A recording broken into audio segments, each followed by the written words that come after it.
오늘 하나님께서 우리에게 주시는 말씀은 창세기 20장 8절에서 18절까지의 말씀입니다. 창세기 20장 8절에서 18절까지의 말씀을 제가 읽을 때에 함께 하나님의 음성을 들으실 수 있기를 바랍니다. 아비멜렉이 그날 아침에 일찍이 일어나 모든 종들을 불러 그 모든 일을 말하여 들려주니 그들이 심히 두려워하였더라. 아비멜렉이 아브라함을 불러서 그에게 이르되 네가 어찌하여 우리에게 이렇게 하였느냐?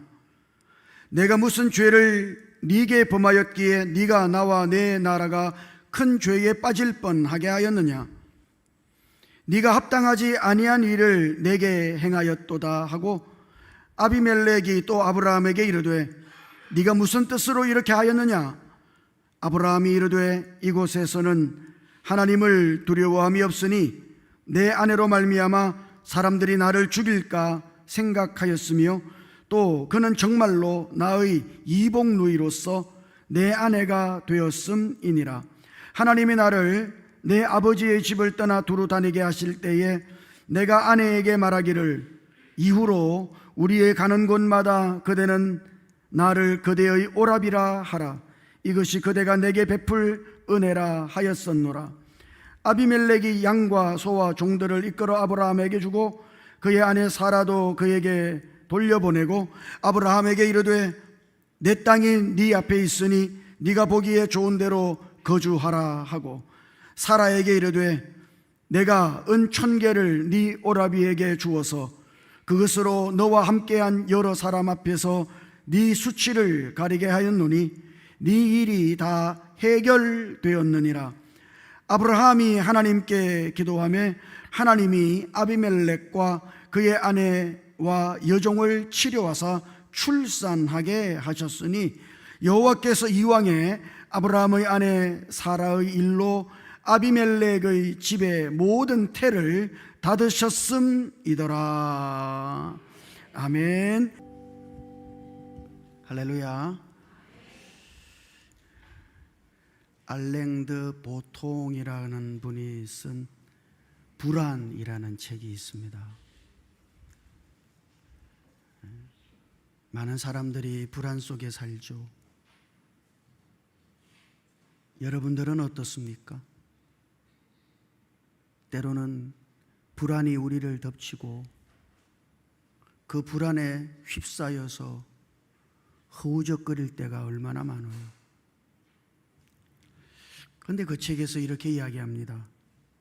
현대 사회가 역사상 그 어느 때보다도 물질적으로 그리고 기술적으로 풍요로워졌음에도 불구하고 현대인들이 느끼는 불안과 두려움은 오히려 폭발적으로 증가했다는 거예요.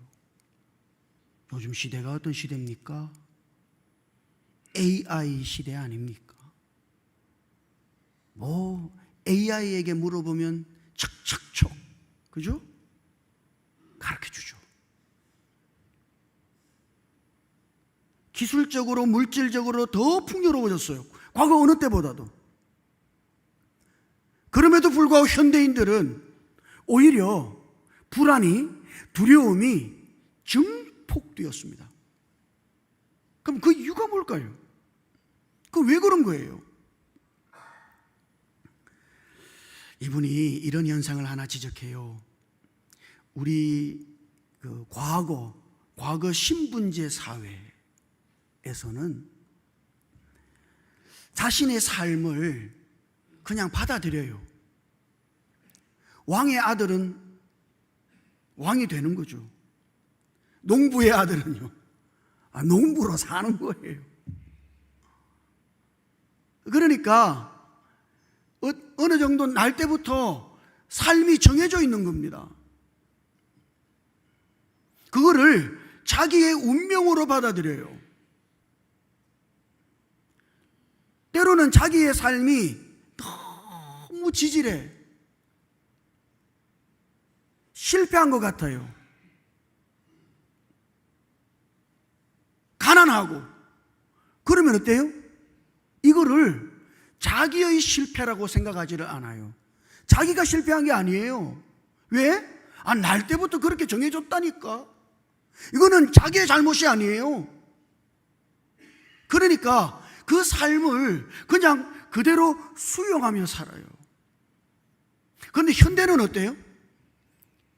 현대에서 우리가 이 세상을 살아갈 동안 우리에게 던지는 이 세상의 메시지가 이런 거예요. 네 삶은 네 능력에 달려있어. 뭐 이런 거예요. 누구든지 노력하면 성공할 수 있어.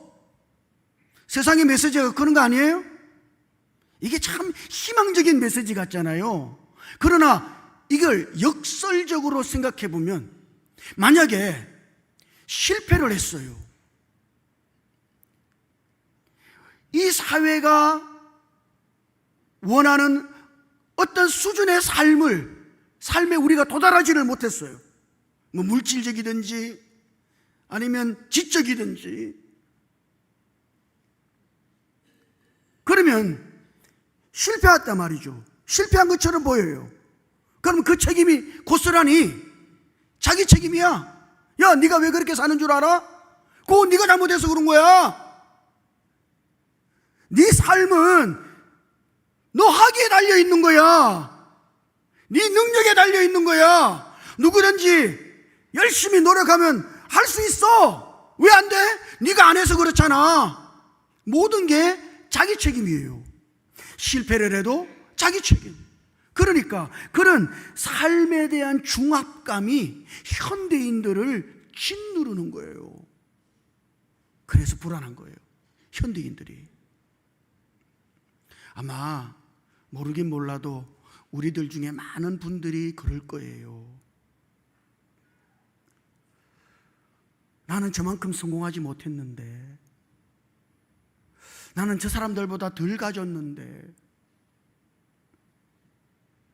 그 모자라는 모든 거를 뭐라고 생각해요?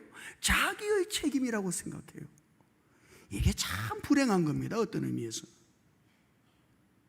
그래서 현대인들이 그 중압감에 눌려서 두려움과 불안에서 벗어나지를 못하는 거예요. 이거는 앞으로 훨씬 더 점점 심화될 겁니다. 이게 사회 현상이에요. 자, 근데 오늘 말씀을 읽어보면, 오늘 말씀은 아브라함이 그랄이라고 하는 곳에 거류할 때 그랄 왕 아비멜렉이 아브라함의 아내 사라를 취한 사건이 기록되어 있습니다. 사실 이와 유사한 사건이 창세기 12장에도 있어요. 아브라함이 그때는 애굽으로 내려갔었는데, 애굽 왕 바로가 아브라함의 아내 사라를 취했단 말이에요. 이 똑같은 사건이 성경에 2번 반복되어 있습니다. 여러분은 성경을 읽으면서, 아니 이럴 수 있나? 어떻게 이렇게 유사한 사건이 2번씩이나 반복되어 있지? 이렇게 생각해 보신 적이 있습니까? 자, 그러면 이 사건의 발단은 뭐예요? 이 발단은 이겁니다.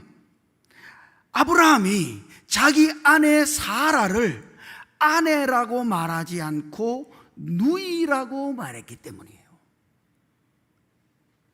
그래서 이 사건이 시작된 겁니다. 아니, 아브라함이 그랄이라고 하는 곳에 갔는데 아내하고 같이 갔을 거 아니에요? 그 옆에 있는 여자는 누구예요? 물었더니, 예, 이 여자는 내 누이입니다, 이렇게 말한 거예요. 그러니까 그랄 왕 아비멜렉이 아브라함의 누이인 줄 알고 그 사라를 취한 거예요.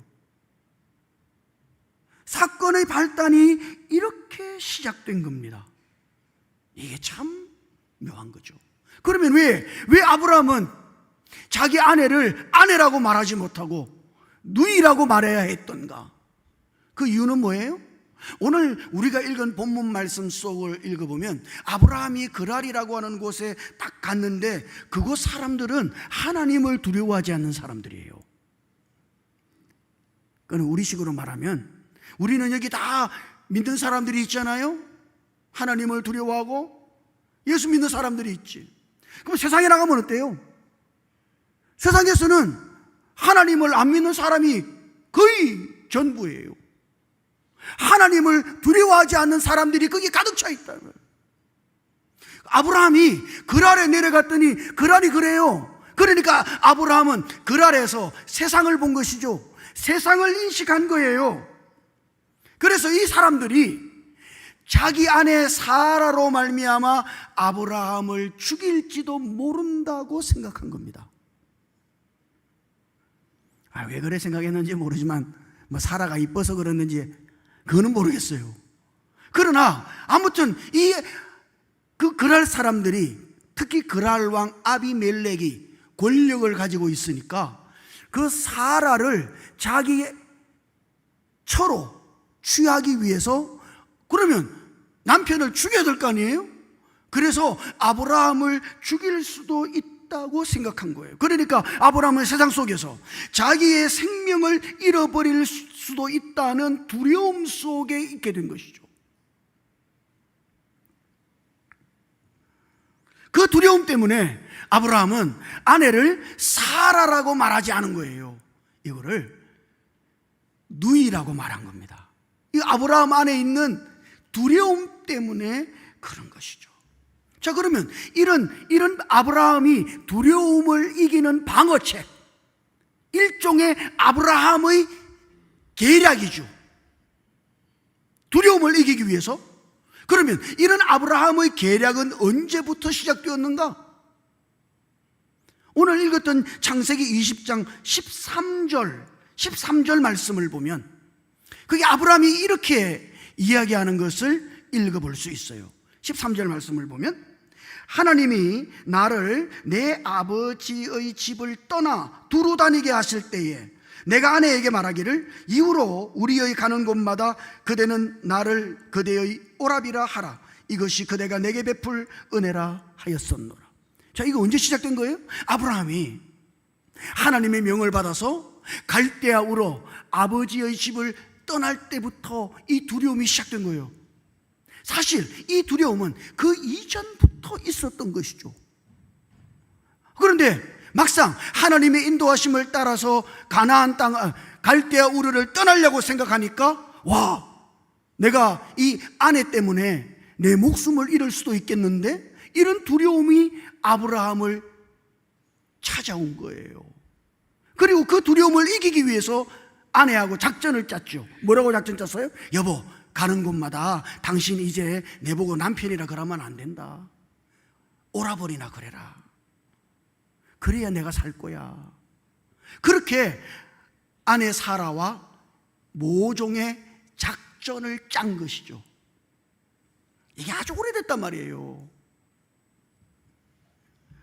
오래전 아브라함의 마음속에 있는 그 두려움을 해소하기 위하여 아브라함은 자기 나름대로의 방책을 꾸민 것입니다. 이게 아브라함 마음 안에 아주 깊이 자리 잡고 있어요. 그러니까 똑같은 두려움이 일어날 때마다 똑같은 방식으로 아브라함이 대응을 하는 거죠.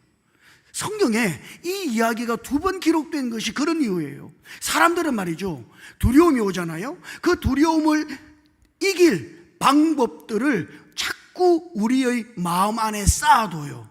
그리고 똑같은 유의 두려움이 올 때마다 우리 안에서 똑같은 방법을 꺼내가지고 그 두려움을 이기고 넘기려고 하는 거죠. 생존의 위협이 있을 때, 생존의 위협을 당할 때 살기 위해서, 그죠? 자기 나름대로의 묘책을 꾸며내는 겁니다. 그 사람은 원래 그래요. 그래서 심리학자 헨리 클라우드라고 하는 분이 변화와 성장을 이끄는 은혜라고 하는 책을 썼는데, 거기 보면 사람 안에 있는 이런 자동적인 방어기제, 사람은 어린 시절이나 살아가면서 위협을 만날 때, 그때 자기 안에 그 위협을 이길, 그 두려움을 이길 방책들을 하나씩 쌓아둔다는 겁니다. 사람은 원래 그래요. 그래서 거짓말을 한다든지, 그 두려움을 넘어가기 위해서 말을 거짓말하는 거죠. 어떨 때는 그 두려움을 넘기기 위해서 크게 오히려 큰 소리 치고 싸운다든지, 아니면 어떨 때는 그 두려움을 넘어가기 위해서 도망치는다든지, 그렇게 자기 나름대로의 방법을 자기 마음 안에 차곡차곡 쌓아둔대요. 그래서 그 위협이 올 때마다 그 방법을 꺼내가지고 대응하는 거죠. 그것이 마치 스위치와 같아요. 생존 스위치. 내가 살기 위해서 스위치를 누르는 거예요. 그러면 그 내 안에 있던 그 방법들이 튀어져 나오는 거죠. 똑같아요. 그러니까 12장과 20장은 사실 거의 유사한 사건이 기록되어져 있는 겁니다. 여러분, 이게 참 중요해요. 여러분들은 생의 위협을 느낄 때, 두려움을 느낄 때 여러분은 어떻게 하시나요? 그 두려움을 넘길 수 있는 자기 나름대로의 방어책을 자꾸 계산하고 마음속으로 자꾸 생각하죠. 그리고 우리의 마음 안에는 그런 것들이 차곡차곡 쌓여 있어요. 그래서 무슨 일 딱 터지면 우리 마음 안에 쌓여있던 그런 자기의 방어책들을 끄집어내서 사용하기 시작하는 겁니다. 사람들은 다 그래요. 자기가 자기의 삶을 지키려고 하는 거죠. 생존의 위협이 올 때 내가 이걸 지켜야 돼. 내가 내 삶을 지키기 위해서 내 안에 수많은 계산과 시뮬레이션을 통해서 자기 나름대로의 방법들을 자꾸 고안해내고 만들어내는 거예요. 그거를 우리의 마음 안에 자꾸 쌓아둬요. 그래서 무슨 일이 생기면 일단 유사시가 되면 그것이 막 밖으로 자동적으로 튀어나오는 거죠. 그리고 거짓말 할래 해서 거짓말하는 게 아니라 사실은 자동적으로 그렇게 돼요. 왜? 그게 자기만의 삶의 노하우예요. 방법이야. 그러니까 여러분, 이게 참 중요한 거예요. 두려움이 생길 때 여러분 안에 무엇을 자꾸 쌓아두는가? 생존의 위협을 느낄 때 내가 이 세상 어떻게 살지? 막 두렵고 불안할 때 그 두렵고 불안함을 이기기 위해서 우리는 어떤 계산을 하고 어떤 방법을 강구하고 내 삶의 보장, 안전을 위해서 나는 무엇인가를 자꾸 계획하고 한단 말이에요. 그거를 우리의 마음 안에 자꾸 쌓아둬요. 그러면 여러분 한번 물어보십시다.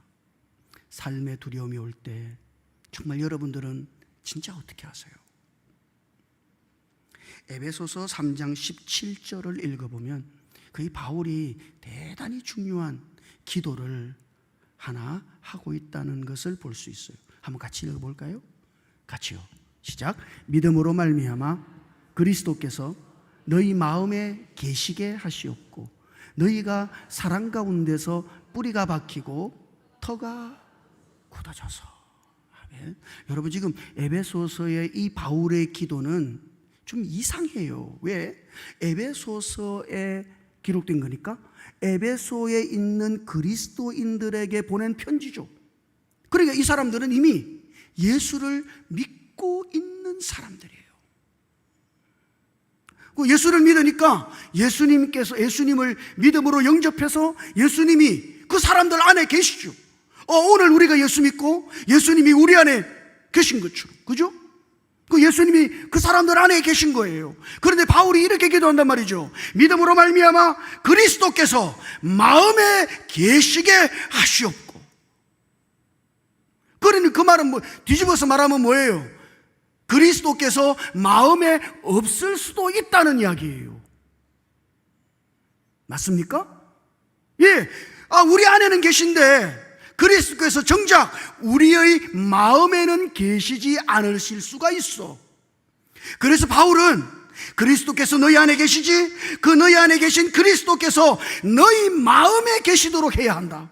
그렇게 지금 바울이 기도하고 있는 겁니다. 이게 대단히 중요한 이유 중에 하나가, 여러분, 우리가 예수 그리스도를 믿잖아요. 그런데 그분이 오늘 내 삶에 있어서 실제적이지를 않아. 여러분 그런 생각해 보신 적 있어요? 예수님을 내가 믿죠. 맞아요, 믿어요. 그러나 내 삶에 있어서 그분이 그다지 실제적이지 않아요. 예를 들면 그리스도는 능력이 많으시죠.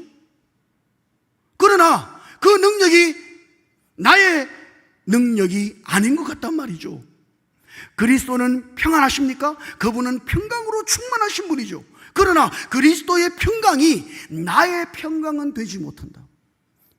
그러니까 오늘 우리가 그리스도를 그다지 경험하지 못하는 이유, 그거는 뭐예요? 우리가 예수를 믿어서 그리스도께서 우리 안에 계시기는 합니다만 그분이 정작 우리의 마음에는 계시지 않은 거예요.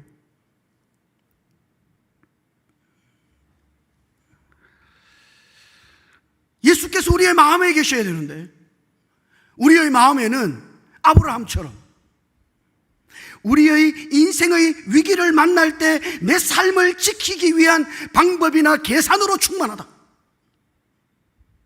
자기가 자기의 삶을 지키기 위하여 자기가 만들어낸 그 방법이 우리 안에 충만하다.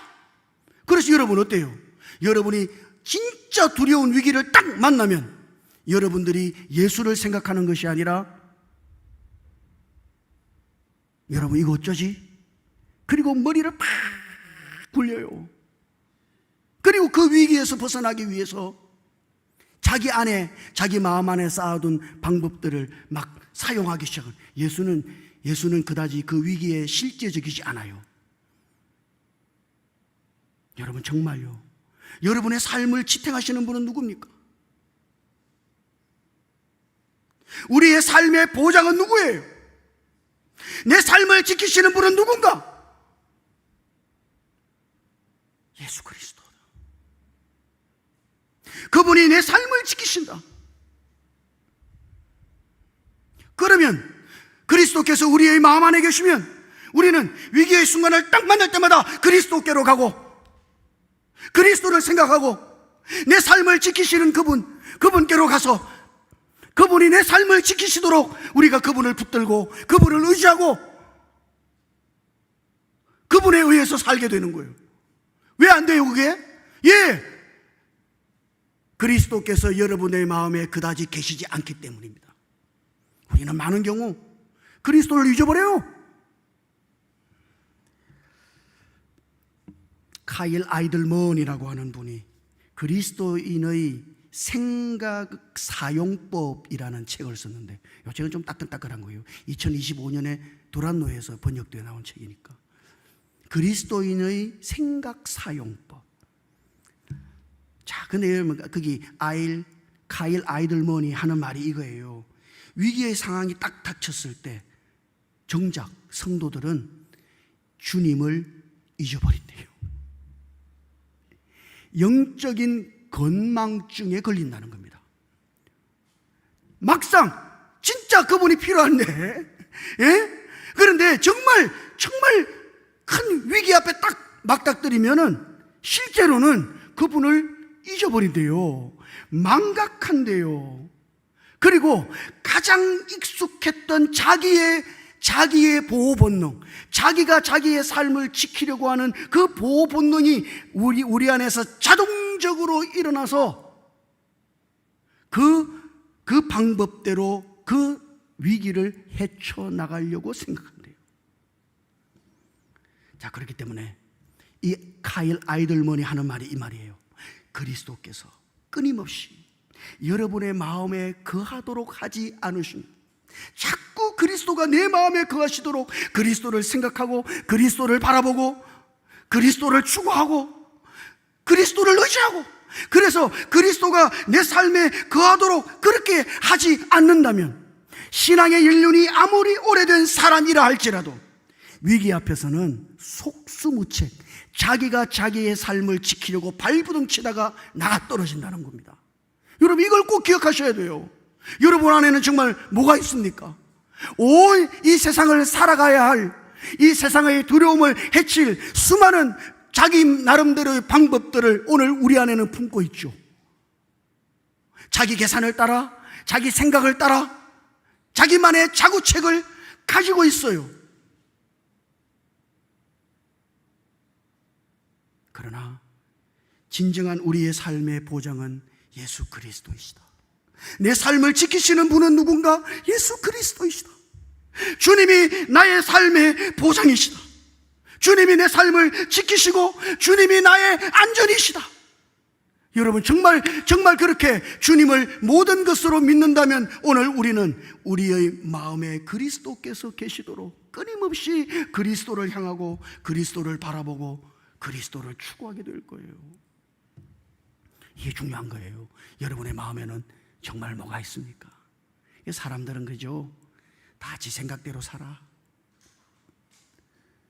이게 참 어려운 말이에요. 지식대로 살아. 예?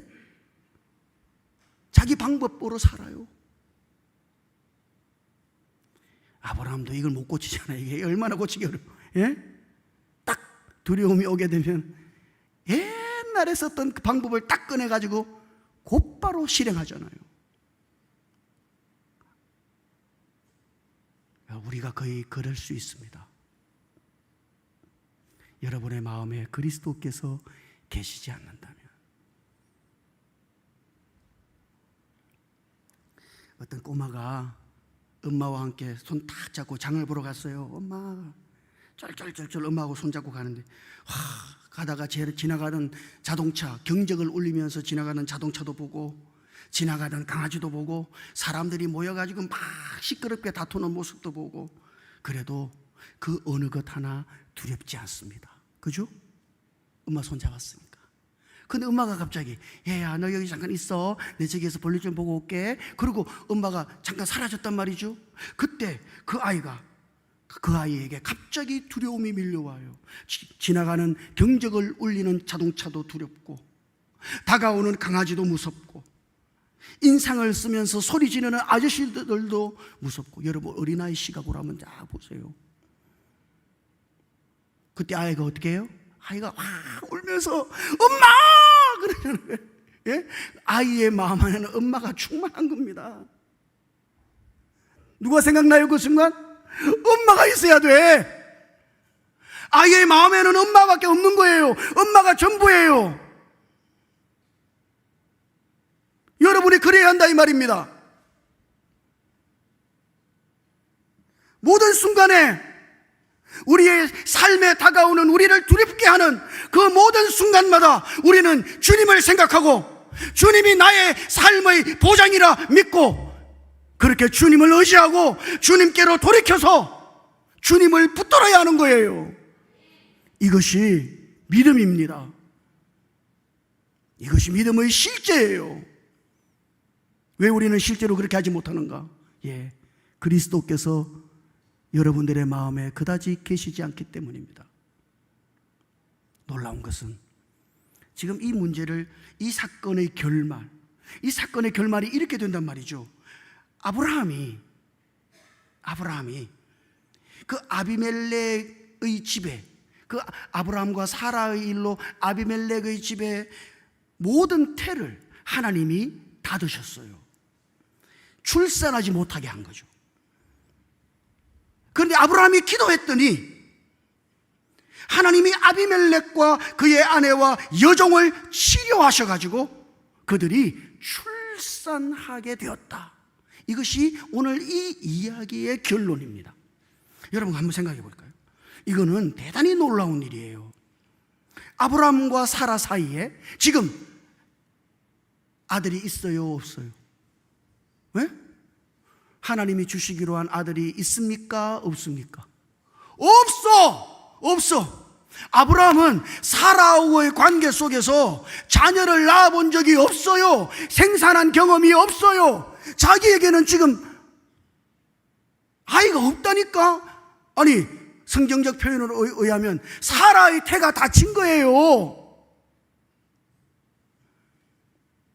그런데 어떻게 이 아브라함이 아비멜렉 집의 여인들을 위해서 하나님 이 여인들을 치료해 주셔서 이 여인들의 태가 열리게 해 주십시오 이렇게 기도할 수 있냐 이 말이에요. 지 처지가 어떤데? 바꾸고 말하면 이런 거죠. 아주 가난한 사람이 있어요. 너무 가난해. 살기 힘들어요. 그런데 친구가 있는데 이 친구를 위해서 가난한 사람이 기도하네? 뭐라고? 우리 친구 부자 되게 해주세요. 말이 되는 기도입니까 이거? 이거 말 되나? 이렇게 기도할 수 있겠어요?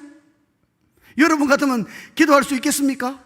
나 뜨거워서 기도하겠어요 이거? 야 니나 잘 살아라 그러지. 예? 중요한 건 아브라함이 그 아비멜렉 집의 여인들의 태를 열어달라고 하나님 앞에 기도했다는 거예요. 지도 못하면서. 예? 지도 없는데. 그러니까 여러분 이런 기도는 누가 할 수 있어요? 그렇죠. 하나님만 보는 사람이 할 수 있습니다.